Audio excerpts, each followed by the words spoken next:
Assalamualaikum warahmatullahi wabarakatuh. Di sini saya akan menjelaskan tentang percobaan satu, yaitu studi aliran daya sistem transmisi. Di sini untuk tujuan percobaannya, yaitu pertama mendapatkan besar parameter jaringan transmisi berdasarkan jenis saluran dan konfigurasi saluran transmisi. Terus mengetahui variasi pembebanan terhadap rugi-rugi saluran dan profil tegangan. Terus yang ketiga, mengetahui perilaku sistem yang ditinjau dari pergeseran sudut fase tegangan untuk bus-bus besar dan arah aliran daya dari sistem akibat perubahan beban dan perubahan daya pembangkit. Tuh, di sini ada dasar teorinya, yaitu pertama strategi operasi sistem tenaga listrik, yang dimana energi listrik yang dipakai tentunya harus bersifat efisien, efektif, yang bisa diandalkan. Berarti dalam pembangkitan dan penyaluran energi itu harus dilakukan secara ekonomis dan rasional. Untuk mencapai tujuan itu ternyata dalam pengoperasiannya banyak kendala yang harus dihadapi. Hal ini disebabkan karena timbulnya kejadian di sistem tenaga listrik yang bersifat random, sedangkan kondisi operasi itu bisa berubah karena terjadinya perubahan beban dan keluarnya peralatan jaringan pada sistem yang secara random.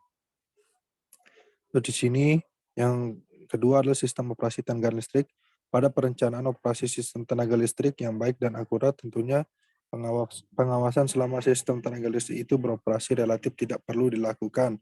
Sedangkan perencanaan operasi itu sendiri adalah perencanaan bagaimana suatu sistem akan dioperasikan untuk jangka waktu tertentu. Karena biaya operasi dari sistem perubahan biaya terbesar dari suatu perencanaan yaitu mencapai kira-kira 70% dari seluruh biaya.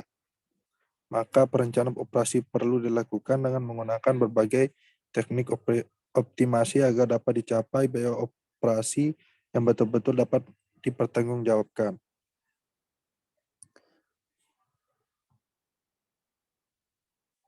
Terus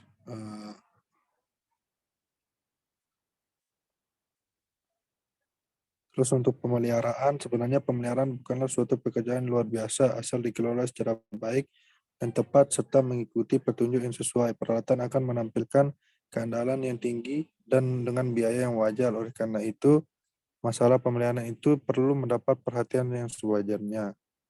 Terus sesuai dengan pengertian di atas, keadaan yang ingin dicapai itu antara lain adalah agar instalasi dan sarana tersebut, yaitu pertama mempunyai umur atau masa guna yang panjang, selalu menampilkan unjuk kerja seperti keandalan, daya mampu, dan efisiensi yang optimal, tetap dalam keadaan baik dan selalu dalam keadaan siap pakai, teratur, rapi, dan memberikan suasana yang menyenangkan.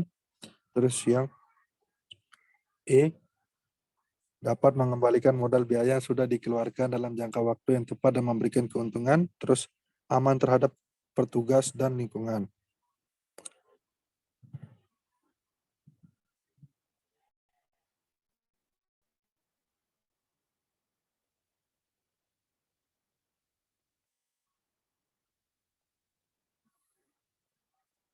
Kita lanjut ke persamaan aliran daya.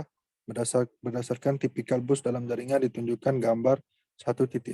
Saluran mempunyai pedansi yang telah diubah menjadi admitansi untuk MVA base tertentu. Bisa dilihat di sini tulis menjadi seperti ini. Ya. Di sana gambar 1.1 yang dimana dijelaskan bahwa tipikal bus pada sistem jaringan tenaga listrik. Terus di sini juga ada daya nyata dan daya reaktif pada bus I adalah PI tambah KI sama dengan VI kali I reaction. Yang di situ juga bisa dilihat terdapat persamaan dengan mendistribusikan kedua persamaan tersebut, maka dapat dilihat persamaannya. Kita lanjut ke alat dan bahan. Pertama, alat dan bahannya itu perangkat keras berupa seperangkat komputer dengan spesifikasi minimum Pentium 4, memori 1 GHz. Terus perangkat lunak yang berupa paket program PowerWord simulator, terus program MATLAB, dan program Microsoft Excel untuk membantu dalam proses analisanya.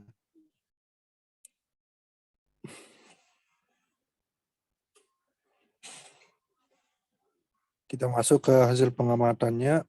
Di sini terdapat tabel daya aktif dan daya pembangkit yang diubah-ubah. Terus terdapat tabel juga daya aktif dari beban yang diubah-ubah. Terus terdapat tabel daya reaktif dari beban yang diubah-ubah. Kita masuk ke analisa rangkaian, yang dimana pada gambar di atas dapat dilihat komponen yang ada pada rangkaian sistem transmisi tersebut adalah terdapat 3 bus, yaitu bus slug, bus pembangkit, dan bus beban, di mana bus slug berfungsi untuk menyuplai kekurangan daya rel P dan daya rel reaktif Q pada sistem. Bus pembangkit yaitu bus dengan parameter injeksi daya aktif dan besar tegangan bus diketahui, sedangkan variabel yang dicari adalah daya reaktif yang dibangkitkan dan sudut fase tegangan. Sedangkan bus beban yaitu bus dengan parameter injeksi, daya aktif dan daya reaktif bus diketahui. Sedangkan variabel yang dicari adalah nilai tegangan bus dan sudut fase.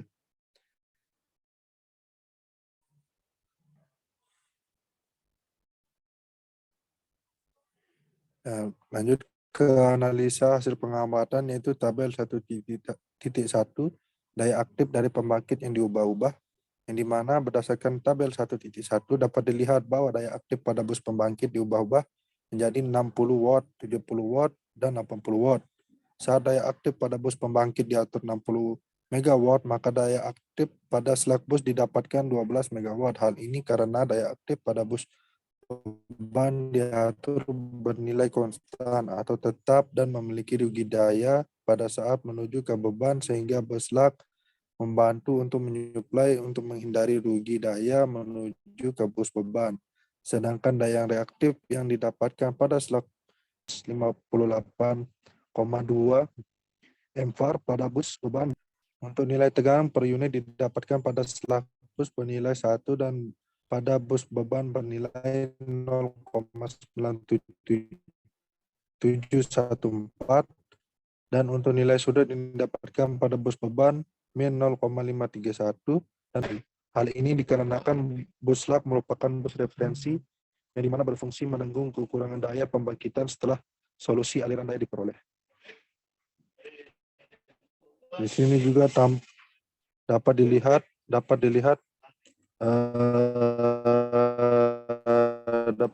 juga analisnya.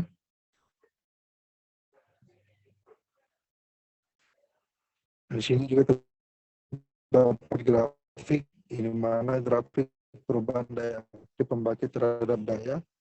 Di sini terdapat grafiknya. Di sini grafik perubahan daya aktif pembangkit terhadap reaktif dan bus beban.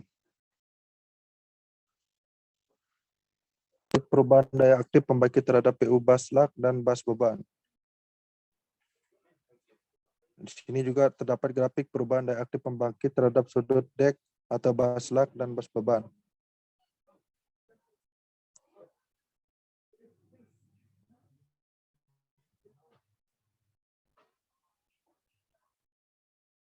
Di sini lanjut ke tabel 2, yaitu daya aktif dan beban dari beban yang diubah-ubah, yang dimana di sini dapat dilihat dari tabel. Berdasarkan tabel 1.2 dapat dianalisa bahwa nilai daya aktif pada bus beban diatur semakin meningkat dan daya aktif pada bus pembangkit diatur dengan nilai yang konstan, sehingga didapatkan nilai daya aktif pada bus slug semakin meningkat. Hal ini dikarenakan bus slug atau bus referensi akan menyuplai daya aktif yang diperoleh oleh bus pembangkit.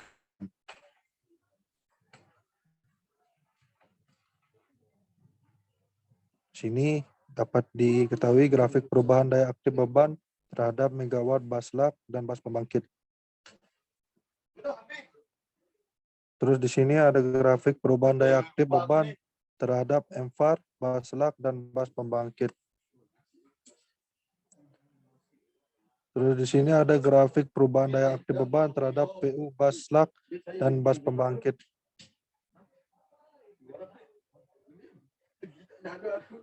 Terus di sini terdapat grafik perubahan daya aktif beban terhadap dek bus slug dan bus pembangkit.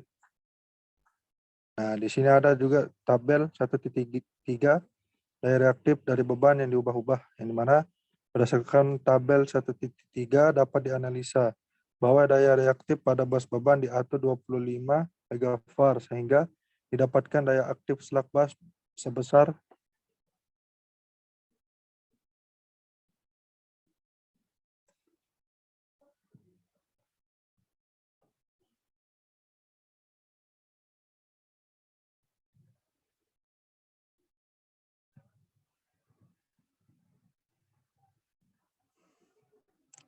berdasarkan tabel 1.3 dapat dianalisa bahwa daya reaktif pada bus beban diatur 25 megavar sehingga didapatkan daya aktif slug bus sebesar 6,3 megawatt, sedangkan bus pembangkit sebesar 55 megawatt atau diatur konstan. Karena bus slug merupakan bus referensi, maka tegangan daya aktif tetap satu atau konstan untuk daya reaktif pada bus slug didapatkan sebesar 40,9 megavar dan bus pembangkit sebesar 13,6 megavar. Di mana bus beban yang mengatur besar kecilnya daya aktif dan reaktif pada bus pembangkit dan bus slug. Dan untuk tegangan per unit pada bus slug dan bus pembangkit bernilai konstan yaitu 1. Hal ini terjadi karena bus slug yang merupakan bus referensi, sedangkan untuk tabel kedua di atas dapat dianalisa bahwa daya aktif pada bus beban diatur 60 megavar sehingga didapatkan daya aktif slug bus sebesar 1,92 megawatt atau semakin meningkat, sedangkan bus pembangkit sebesar 60 megawatt atau diatur konstan, sehingga bus slug digunakan sebagai pengatur daya menuju ke bus beban yang digunakan sebagai penambah daya aktif yang kurang dari bus pembangkit menuju ke bus beban. Untuk daya reaktif pada bus slug didapatkan sebesar 67,15 megavar atau semakin meningkat, dan pembangkit sebesar 3,56 megavar atau semakin meningkat, di mana bus beban mengatur besar kecil dan aktif reaktif pada bus pembangkit dan bus slug.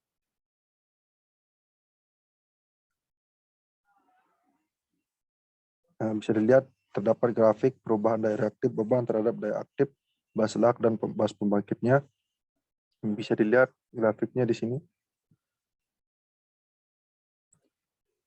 Dan grafiknya juga ada grafik perubahan daya reaktif beban terhadap daya reaktif bus slug dan bus pembangkitnya.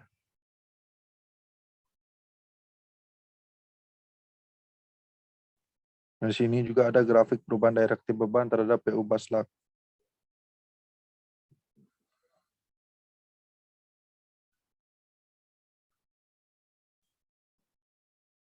Nah, di sini juga ada grafik perubahan daya reaktif terhadap sudut, reaktif beban terhadap sudut dek, bus leg, dan bus pembangkitnya.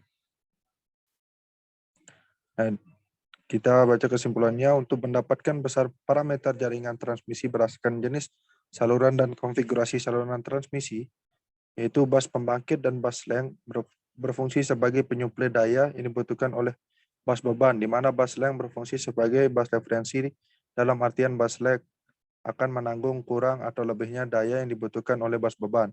Terus yang B, bus beban merupakan sebagai bus yang dapat dipengaruhi daya yang disuplai dari bus pembangkit dan bus leg yang mengatur nilai daya yang akan dibutuhkan oleh bus beban.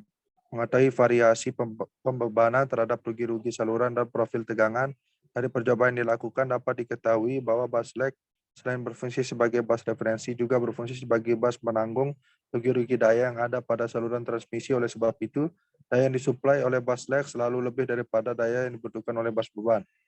Terus yang ketiga, mengetahui perilaku sistem ditinjau dari pergeseran sudut fase tegangan untuk bus-bus besar dan aliran dari sistem akibat perubahan beban dan perubahan daya pembangkit. Nah, di sini juga ada sub 2-nya, yaitu unjuk kerja metode aliran daya. Di sini juga tujuan percobaannya mengetahui perbandingan untuk kerja metode aliran daya seperti Gauss, Seidel, dan Newton-Raphson decouple dan kedua mendapatkan perbandingan untuk unjuk kerja dari tiap metode ditinjau dari iterasi dan waktu konvergensi berbagai variansi pembebanan, konfigurasi jaringan, dan variasi pembangkitan. Terus tujuan yang ketiga mendapatkan perbandingan unjuk kerja dari tiap metode yang ditinjau dari iterasi dan waktu konvergensi untuk sistem dengan jumlah bus yang semakin besar dan banyak. Sini masuk ke dasar teorinya. Yang pertama, bus tidak aktif. Yang pertama, pada saluran transmisi sistem tenaga dapat dimodelkan atau dipresentasikan sebagai sistem satu fase karena secara umum sistem transmisi ada sistem 3 fase seimbang. Pada sistem bus terdapat beberapa jenis bus, yaitu bus tidak aktif atau bus lag, terus bus beban atau load bus, dan voltage controller bus atau regulate bus. Di sini terdapat persamaannya yang berada di dasar teori. Sekarang kita lanjut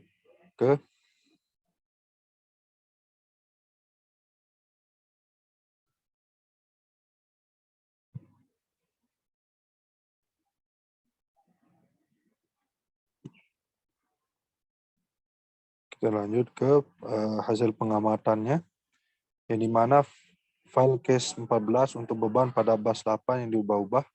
Terdapat tabel pada hasil pengamatannya. Terus tabel 1.6, tabel kedua, file case 14M untuk jumlah saluran yang dikurangi, terus perbandingan untuk sistem transmisi yang berbeda. Terdapat 3 tabel yang di sini. Pertama, tabel 1 yang dimana file case 14 untuk beban pada bus 8 diubah-ubah. Di sini terdapat angka yang dimana beban bus 8 yaitu sekitar 30%, 50%, 70%, dan 90%.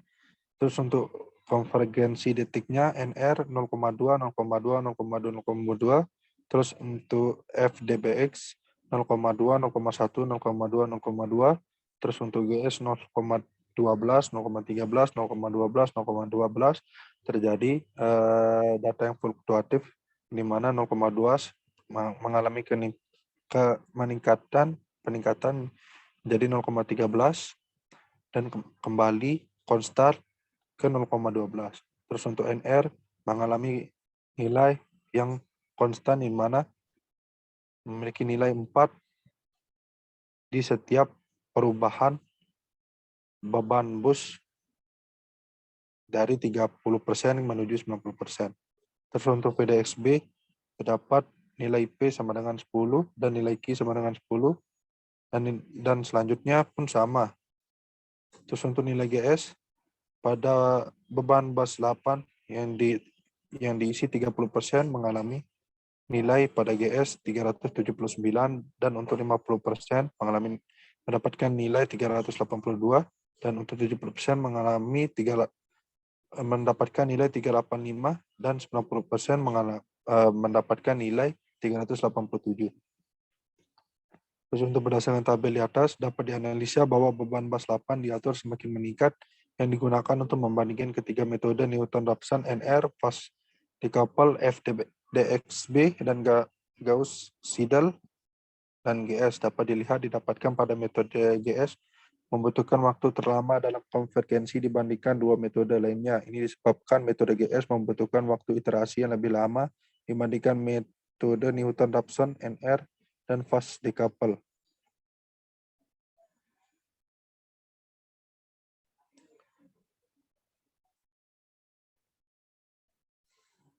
Terus di sini terdapat grafik.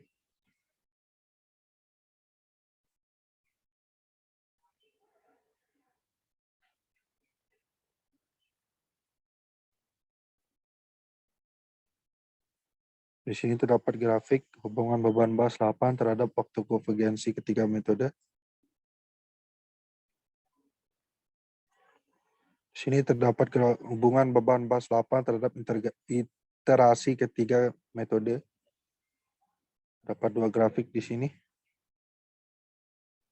Dan lanjut ke tabel 1.6 yang dimana untuk jumlah salurannya dikurangi, yang dimana jumlah saluran 4 sampai 5, 4 sampai 7, dan 5 sampai 6. Yang dimana nilai NR-nya 0,03 0,02 dan 0,02. Terus untuk FDBX untuk nilainya 0,02, 0,02 dan 0,04. Dan untuk GS 0,11, 0,14, 0,18 mengalami peningkatan, dan NR 3, 3, dan 4. Dan untuk nilai FDBX mengalami perubahan yang dimana P-nya 9 dan Q-nya 8. Dan untuk yang kedua, P-nya sama dengan 9, Q-nya sama dengan 8. Dan yang ketiga untuk P-nya sama dengan 10 dan Q-nya sama dengan 9. Yang dimana nilai GS yang didapatkan mengalami peningkatan yang dimana 220, 300, dan 383. Dan di sini terdapat analisanya. Dan dalam tabel itu terdapat dua grafik.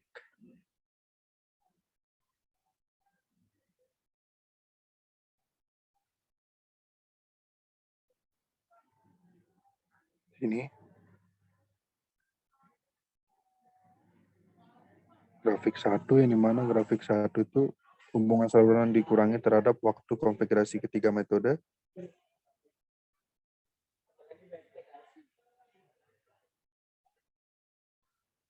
Dan untuk grafik kedua, grafik hubungan saluran yang dikurangi terhadap iterasi ketiga waktu atau ketiga metode. Dan di sini ada tabel terakhir, yaitu tabel ketiga, yang dimana perbandingan untuk sistem transmisi yang berbeda, yang dimana jumlah case-nya yaitu case 9 sampai case 57, yang case 9, case 14, case 30, case 39, dan case 57. Terus untuk konvergensi detiknya mendapatkan nilai NR yaitu 0,03, 0,01, 0,01, 0,01, dan 0,02. Terus untuk FDXB 0,02, 0,03, 0,03, 0,02, 0,03. Dan untuk nilai GS 0,13, 0,11, 0,52, 0,53, 0,11. Mengalami nilai yang fluktuatif. Dan untuk NR-nya, untuk K9 mendapatkan nilai yang berbeda dari yang lainnya, yaitu nilai 4, dan yang lainnya konstan 3. Dan untuk FDXB, untuk nilai P dan Q-nya 10 dan 10, nilai yang kedua 9 dan 8, dan untuk yang ketiga 8 dan 7, dan untuk 4 8 dan 7, dan untuk yang kelima 9 dan 8. Dan pada nilai GS untuk case 9 mendapatkan nilai 374, case 14 226, case 30 670, case 39 670, dan mengalami penurunan pada case 57 yaitu 226. Dan juga terdapat grafiknya di sini, grafik hubungan perbedaan jumlah bus dari sistem terhadap waktu konvergensi, metode NR dan FDXB, dan GS. Di sini juga untuk grafik hubungan perbedaan bus dalam sistem terhadap jumlah iterasi metode. Nah, itu untuk dua grafiknya. Dan dapat kita tarik kesimpulan, yaitu metode Newton-Raphson NR rata-rata membutuhkan waktu dan jumlah iterasi yang lebih sedikit untuk mencapai konvergen dibandingkan metode fast decouple atau FDXB dan Gauss-Seidel. Baik itu pada percobaan dengan beban jumlah saluran yang diubah-ubah maupun pada percobaan pada sistem transmisi yang berbeda-beda. Untuk dari setiap percobaan yang dilakukan, yakni pada percobaan dengan beban jumlah saluran diubah-ubah maupun pada percobaan pada sistem transmisi yang berbeda-beda, waktu dan jumlah iterasi yang dibutuhkan untuk mencapai konvergen paling lama didapatkan ketika menggunakan metode Gauss-Seidel. Dan untuk yang ketiga, kesimpulan, yang ketiga jumlah interasi untuk mencapai konvergen dengan metode Gauss-Seidel atau GS jauh lebih banyak, bahkan sampai ratusan kali lipat jika dibandingkan dengan metode fast decouple atau FDXB dan Newton-Raphson NR. Hal ini menyebabkan waktu yang dibutuhkan metode Gauss-Seidel atau GS untuk mencapai konvergen lebih lama dibandingkan metode lainnya. Sekian, terima kasih untuk presentasi dari praktikum P1 ini. Assalamualaikum warahmatullahi wabarakatuh.